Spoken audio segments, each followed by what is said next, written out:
Good afternoon, everyone, and welcome to the presentation for Change Composites.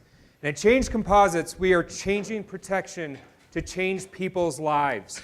A little bit about myself is I've always been an extreme person. From the day I was born, I would throw myself down the hill and take my feet off the wheels of my big wheel. You know, I would scare my mother, but that's who I am. And I've also been about protection my whole life. I've served in two branches of the military, both the Marine Corps and the Navy, and I would give anything to serve my country and the men and women who have served with me. But most of all, I love mountain biking. If it's extreme, I do it. If it's scary, I do it. And sometimes that doesn't end well. And myself, I've had 2 traumatic brain injuries which left me in the hospital. My wife had to be called to come pick me up. And that's one of the scariest moments in your life. And these effects not only last right then, but they last into the future. Things like depression, dementia, Alzheimer's, and even suicide happen from traumatic brain injuries. And then my brother was hit by an RPG in 2011 while he was serving as a gunner in Afghanistan. And you could tell that the PTSD he had suffered had changed the person who he was. And it's not just an isolated case between both myself and my brother. There are 1.4 million cases of this in the US alone every year. This costs us $76.5 billion. So what about helmets?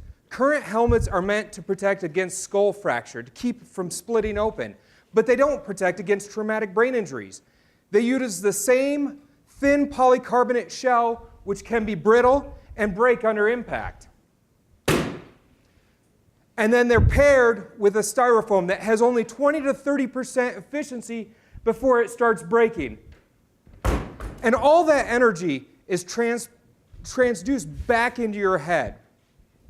Our solution is the UMBO helmet. So what we're doing is we're taking a 3-layered construction, mimicking nature, to create a safer helmet. Our first is our patent-pending composite outer shell, which can take multiple impacts and distribute the force over a larger surface area. We pair that with foam that reacts differently under the different pressure to absorb the energy better. So what that does is that protects your brain and your skull. We have 2 patents filed currently on this. And the industry we're entering is the $150 million bicycle helmet industry. And what's cool about this industry is last year the sales increased by 20% in dollars. This says that people are paying more for their helmets than they ever have before. They care about their heads. So our competitors, Bell Helmets is the largest competitor in the world. They do $112 million in cycling, in motorsports, and football helmets as well.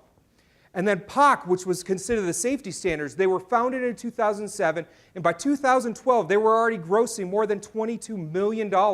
And then they sold for 44 of that, so 2 times multiple of their gross revenue. And are we stopping at helmets? No, absolutely not. We're going to go on after the armor market, because that's who I am, and that's what I do, is I am here to protect people. And how are we going to do these sales? So we're going to have a mix of both online and retail sales, with 40% of our sales being online, direct to consumers. This will allow us to span a larger market than if we were just in the brick and mortar stores. And then our retail sales. This is where the customers get the hands-on at the mom and pop shops. You know, these people are buying $1,000 to $10,000 bikes every year. And how are we going to, present our sales strategy is through sponsorships and endorsements. Right now we have the Category 1 downhill national champ. She's riding for our helmet company already. We're going to release our product at Interbike 2015, in which we smash our helmet along with our competitors to show how much of a difference we make. And then we're going to leverage the industry connections between myself in the riding and racing and one of my co-founders. He was the former president of the Bicycle Racing Association of Colorado. We're going to leverage those industry connections to really push the helmet out there. And then we're going to use our social media. So we already have UMBO helmets on Facebook and starting to draw a buzz and a crowd. Lee McCormick, who has written the book on mastering mountain bike skills, has already touted our helmet. So it's ready to be pushed. So our financials. In 2015, we plan on doing a Kickstarter campaign in which we plan on producing 1,000 limited edition Colorado branded helmets. So these are for the real enthusiasts. In 2016, we look to branch into the road biking industry, which accounts for more than 60% of the bicycling industry. And then by 2018, we plan on passing our European standard, which will allow us to reach a market that is twice as large as the US helmet alone.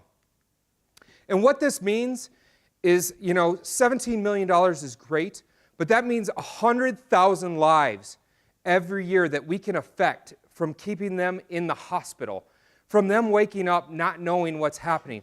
That's really what this is about. So our go-to-market, I've told you a little bit about what's happening right now. Our prototype is currently being made, and we plan on testing it within the next month and a half.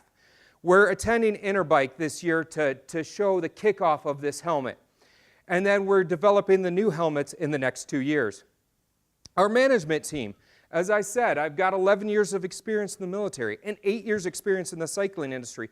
Between myself, the PhD in material sciences, who also was the former president of BRAC, and Bethany Williams, we've got a pretty rounded team to bring this to market.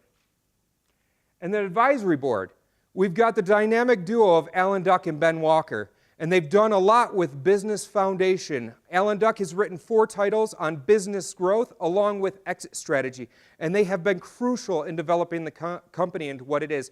And Craig Norman is a marketing expert, so now he's actually the brand manager for Kids 3 as of last week. So what we've accomplished, we've competed in 3 different competitions, and we've placed in all 3. We just secured $100,000 worth of funding 2 weeks ago, and then we got accepted into the hatchery program at the Innosphere, so we will be moving in there in June. So what we're going to need is approximately $250,000 more to get our products on shelf. This includes filing more patents for our padding, including our geometric shape along with our materials. It's going to cover our initial production runs along with our molding. This is not the cheapest helmet to produce, so we're creating a high-end product for a high-end consumer. And that has changed Composites. And as sports are becoming more extreme, protect yourself.